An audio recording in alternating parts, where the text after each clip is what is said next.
माँ भगवती को मानने वालों में से एक राजा अश्वर्स भी थे। वो दिन रात उनकी पूजा अर्चना में लीन रहते थे। राजा को किसी चीज की कमी नहीं थी, बस उन्हें बच्चे की ख्वाहिश थी। सालों से बच्चा न होने के कारण राजा कुछ निराश रहा करते थे। एक दिन राजा की भक्ति से खुश होकर माँ भगवती ने सपने में आकर उससे दो बेटी होने का वरदान दिया। आशीर्वाद मिलने के कुछ समय बाद राजा के घर एक बेटी पैदा हुई। बेटी पैदा होने की खुशी में राजा ने सबको दावत दी और बेटी की कुंडली बनवाने के लिए पंडितों को बुलवाया। सबने राजा से एक ही बात कही कि यह साक्षात देवी का रूप है। जहाँ भी इसके कदम पड़ेंगे वहाँ खुशियाँ ही खुशियाँ होंगी। यह भगवती देवी की भक्तन होगी। इतना सब कहकर पंडितों ने लड़की का नाम तारा रख दिया। कुछ समय के बाद मंगलवार के दिन राजा के घर एक और बेटी पैदा हुई। ज्योतिषों ने उसकी भी कुंडली बनवाई और उदास हो गए। राजा ने जब उनसे उदासी का कारण पूछा तो ज्योतिषों ने बताया कि ये लड़की आपके जीवन में खूब सारा दुख लेकर आएगी। राजा ने ज्योतिषों से पूछा कि आखिर मैंने ऐसा कौन से खराब कर्म किए थे कि इसने मेरे घर जन्म लिया है। ज्योतिषों ने बताया कि आपकी दोनों बेटियां राजा इंद्र की अप्सराएं हुआ करती थी।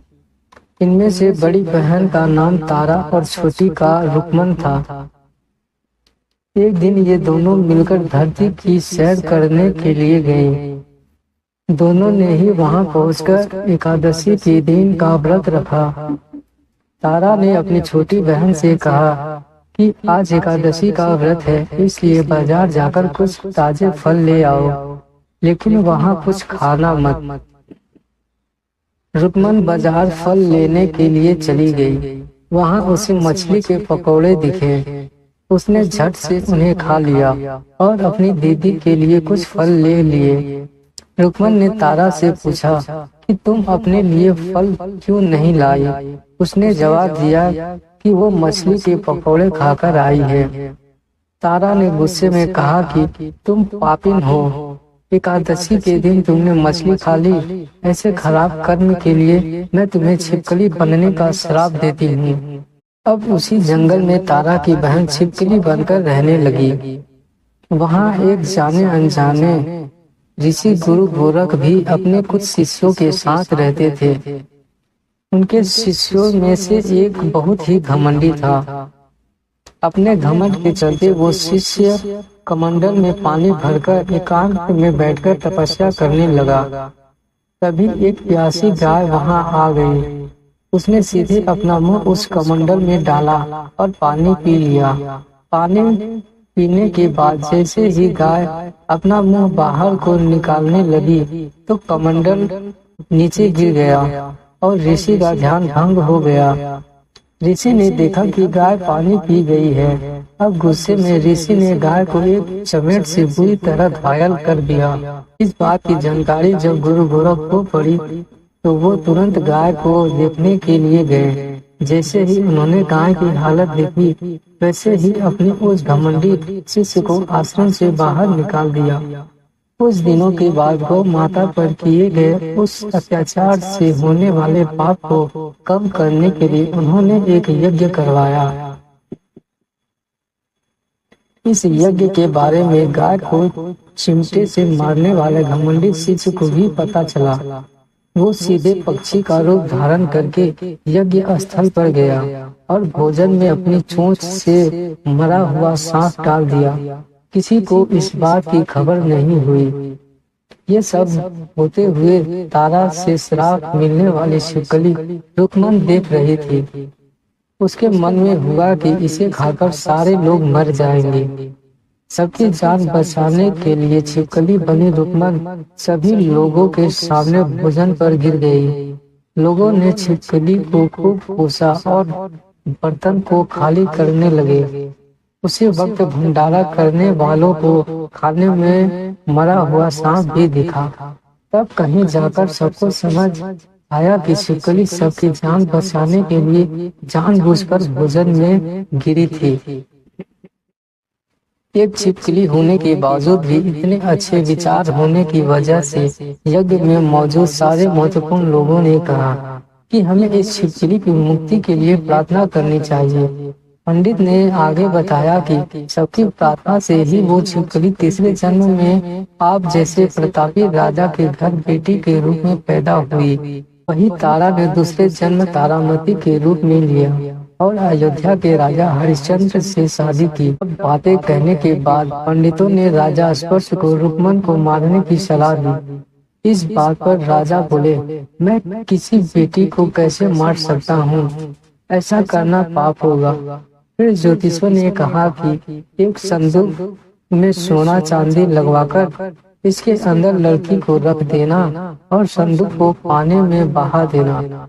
उसमें लगा हुआ सोना चांदी देकर लोग नदी से संदूक जरूर निकालेंगे और लड़की की जान बच जाएगी। राजा ने ज्योतिषों से ऐसा बताया, ठीक वैसा ही किया। नदी में सोना चांदी जड़ा हुआ संदूक देखकर काशी के पास ही एक भंगी ने उसे बाहर निकाल लिया। उसके कोई बच्चे नहीं थे, इसलिए उसने संदूक के अंदर की लड़की को पालने का फैसला लिया। उसे भंगी व उसकी पत्नी ने खूब प्यार से पाला और रक्को नाम रख दिया।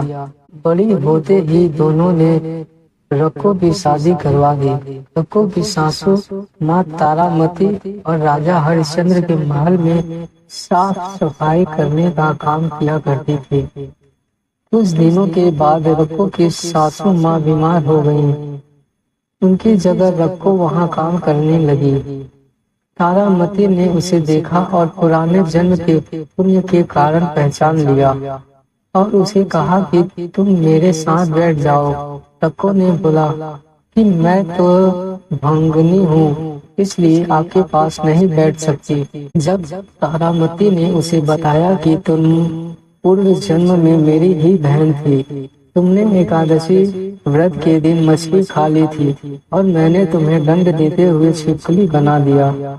अब तुम्हें दोबारा मनुष्य जन्म मिला है, तो इस जन्म में माँ वैष्णो की पूजा करके पुण्य कमा लो। माँ की पूजा से तुम्हारी सारी इच्छाएं भी पूरी होंगी।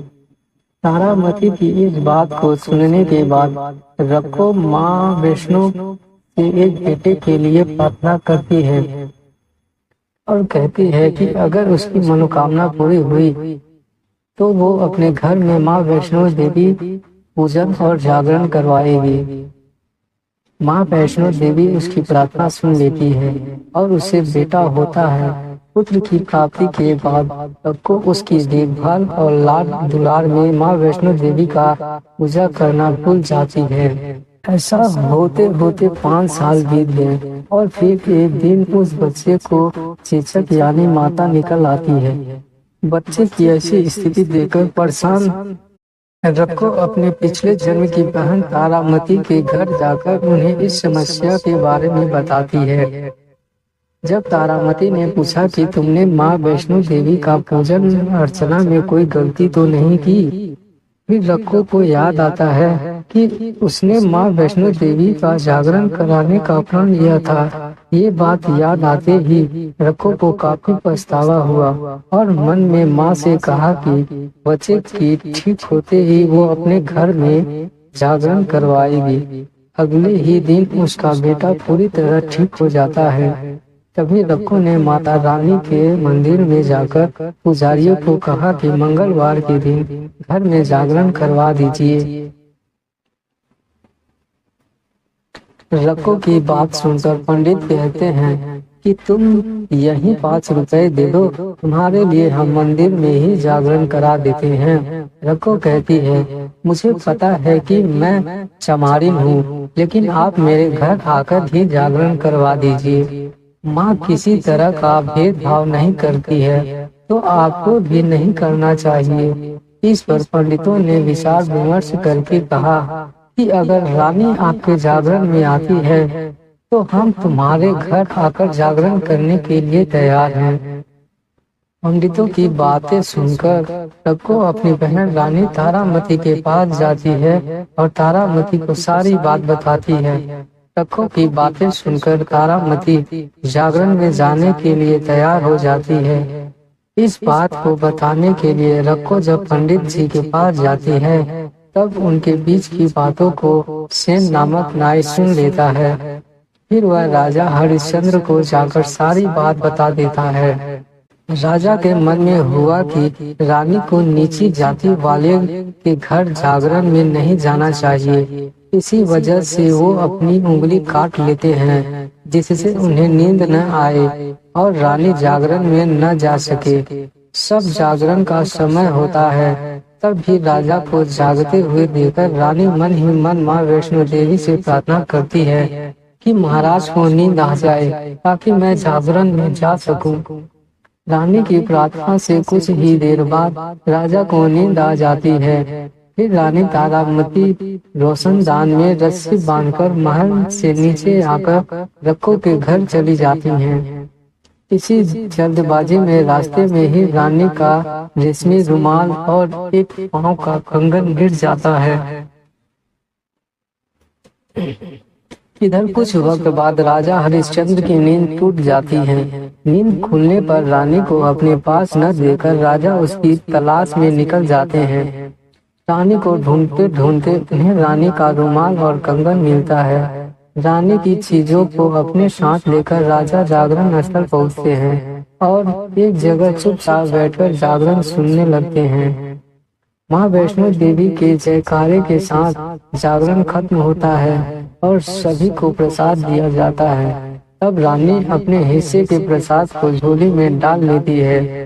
रानी के ऐसा करने पर लोग उनसे पूछते हैं कि वो प्रसाद क्यों नहीं खा रही हैं। अगर आप प्रसाद का सेवन नहीं करते हैं तो जागरण में आए लोग भी प्रसाद नहीं खाएंगे। तब रानी बोलती है कि वह प्रसाद राजा के लिए था, अब आप मुझे प्रसाद दीजिए। फिर अपने लिए प्रसाद लेकर रानी सबके सामने उसे खा लेती है। रानी के प्रसाद खाते ही जागरण में मौजूद सभी भक्तों ने भी प्रसाद खाया।